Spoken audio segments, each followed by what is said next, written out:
Hey everyone, ever found yourself needing to charge your electric scooter but can't find the original charger? Don't worry, I've got you covered. Today, I'm sharing 3 ways to charge your electric scooter without the original charger. Remember, these methods are temporary and should be used with caution. First up, let's talk about using a laptop charger. If your laptop charger has a similar voltage and connector as your scooter, this method might work for you. Just plug the laptop charger into your scooter's charging port and monitor it closely. Make sure the voltage matches to avoid any damage. It's a quick fix, but remember, it's not a long-term solution. Next, we have using a power bank. This method is super handy if you're on the go. You'll need a power bank with a high capacity and a USB to DC plug adapter. Connect the adapter to your scooter's charging port and plug the other end into the power bank.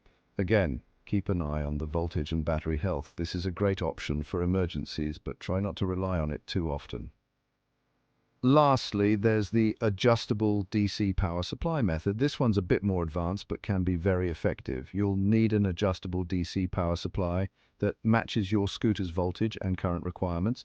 Set the power supply to the correct voltage, connect it to your scooter and start charging. Be extra careful with this method to avoid overcharging or damaging your battery. So there you have it, 3 ways to charge your electric scooter without the original charger. Always monitor your battery health and use these methods as temporary solutions. When possible, stick to your original charger for the best results. Thanks for watching.